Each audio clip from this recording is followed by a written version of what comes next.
A civil war is happening, and not in a place that's uncommon to civil wars, but the inhabitants, the fighters. That is what's uncommon. All that coming up. What's up, guys? Thanks so much for tuning in.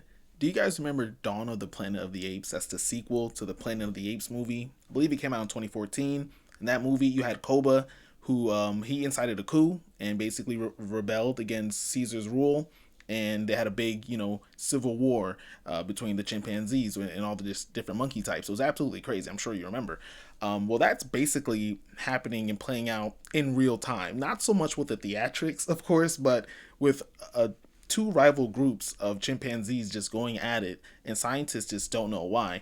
We have an article here to explain it to us, so let's just dig right in. Infants torn from mothers, testicles ripped off. All right, NBC, I'm sure you're desperate for clicks, but I don't know if you're desperate for clicks, but this makes it seem like it. Jesus Christ, you could have been a little more subtle than that, but anyway, we move on. Moving on. As researchers observed intense violence between two formerly friendly sets of chimpanzees in Uganda, the findings may have implications for humans. Okay. All right, now we're really intrigued now, right? So they're trying to spin something for us here. They're trying to tell us, hey, this may play a role in your life here. So let's see what they have to say. I don't know, the Ugandans, what's going on out there? Like, you guys have to get things under control. Okay, moving on. For years, two sets of chimpanzees lived as one in Uganda's Kibale National Park, grooming, interacting, and patrolling their territory in a cohesive community. Then suddenly, one set charged the other, touching off years-long bloodshed that researchers are comparing to a human civil war. Is that what they mean by the implications to humans?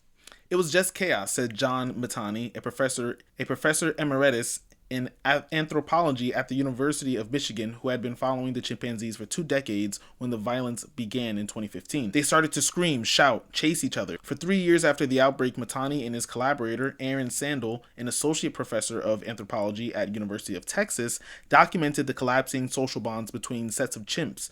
By 2018, Matani said the two subgroups known as Western and Central Ngogo chimpanzees had stopped using the same territory, and they started to behave aggressively and started to kill. That earlier thing about the implication is still sticking with me, so hang with me for a bit. What if they're referring to the fact that, let's say, take for example, in the Americas before it was colonized, we know that the indigenous people here lived here for at least 20 to 30,000 years, a lot of them being the same ethnicity where they came from originally.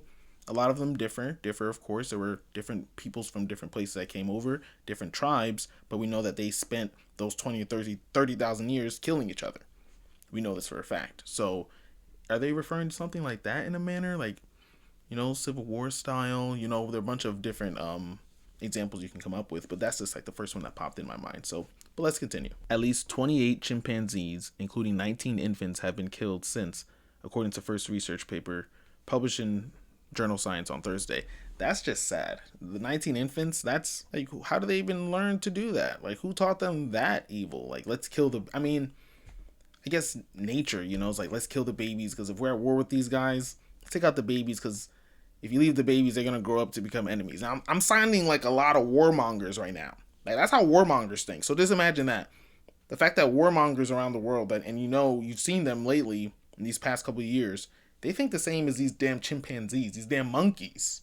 Not monkeys, but chimpanzees. You know what I mean? But same thought process. We're supposed to be better than them. We're supposed to have more, brain function to figure out solutions to problems instead of goddamn killing each other all over the place. It's insane. But clearly, we're on the same level as chimpanzees. They even have a picture of the monkeys in here in question, or some of the individuals. Here are individuals who have helped each other before and cooperated, Matani said. Now they view each other as the enemy. Basi, a central chimpanzee, is attacked by two males from the western subgroup, and you see them all. That's messed up. She's screaming, or he's screaming in there. Well, he or she, who knows, Basi. God damn it, can we get an ID on these monkeys? Can we send some help for these guys? Someone has to be able to go in there.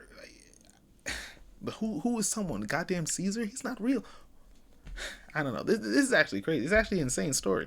And honestly, I feel like this is the best news story to break up the monotony of the current news coverage on Iran. It's kind of tiring, you know, bad decision after bad decisions, allies going against our prerogatives, and things that we try to set up to basically straighten everything out. You know, it's just kind of tiring. So I thought the story would just, be a little different. You know, nice change of pace here. All right, so continuing, this is the second time researchers have observed a chimp group divide and turn to violence because chimpanzees and bonobos are closest genetic relatives to people. Matani and Sandel think their findings offer lessons for humanity. This is what we're getting into, finally. Civil war is troubling to people. How can you turn on your neighbor? And I think by looking at this study in chimps, it sort of strips away a lot of the aspects of human war. And we can see just how group identities can shift and lethal aggression can rise, Sandel said. I think that's pretty much exactly what we said earlier, right? That's just like exactly what we said earlier. That's kind of a no-brainer, really. If you just look at the situations, if you just look at just everything surrounding the chimpanzees, and then like I said earlier with the natives who were prior to the colonizers who came to this country, it just works out that way. And I guess that's just animal nature, or because we're animal mammals, whatever you want to call it. It's just in our nature, like one way or another, we're gonna end up fighting. We're gonna end up scrapping. That's just what happens. What can you say? Now, surely there's a lesson to be learned here, and we're not even finished with the article, but surely there's a lesson that we can already take away from this. Will humans take that lesson? Will humans heed the advice from the experience from said monkey brethren? Doubtful. Extremely doubtful. Since the social breakdown, it's been a one-sided route. Okay, all right. Now that's hilarious. A one-sided route. It makes it sound like it's like a 1950s sports commentator, like a classic baseball commentator. You know the one. Good afternoon, baseball fans. This is Mel Allen. It's fairly cool today. It's top coat weather. But you can be sure that as far as those men on the diamond are concerned, it's mighty hot. The Western chimps, which started as a minority group, are responsible for all attacks since the group split permanently in 2018. Their population has risen from 76 to 108, while the Central chimps population has seen a stepwise decline.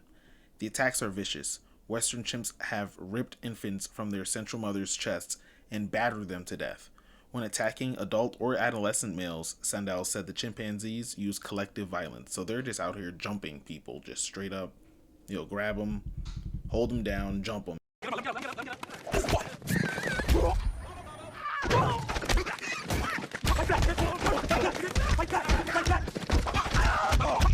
There'll be like 5 or 10 chimps piled on him, holding him down, biting him, slamming their fists on him, kicking him, dragging him, he said. They'll rip off their testicles.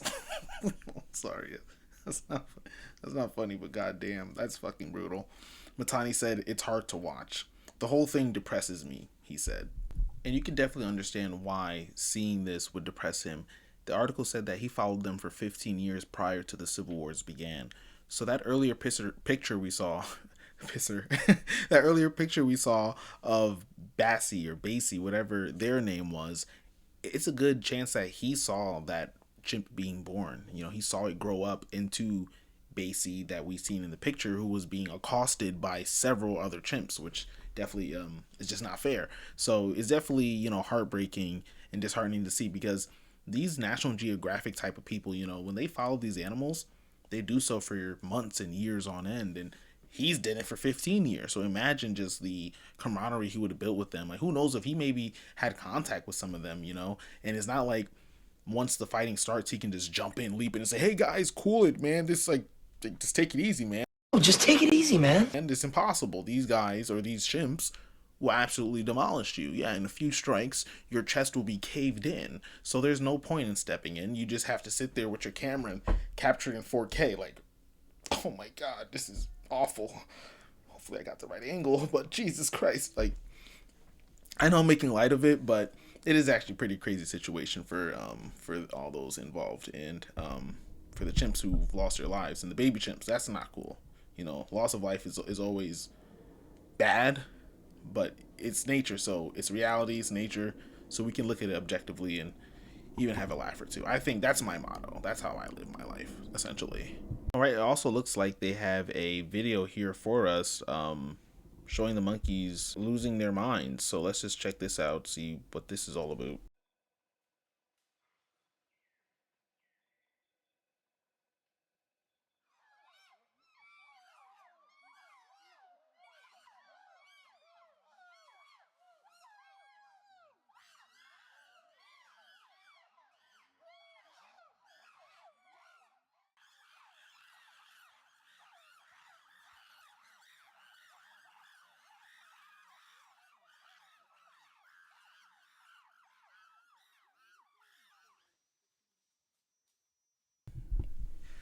Yeah, that's actually pretty crazy. You know what that reminded me of? Not to I don't want to sound racist or anything, but that reminded me of like a swarm of people running to or leaving a fight after school. Like I don't know, like people are screaming, ah! People are like literally making monkey noises.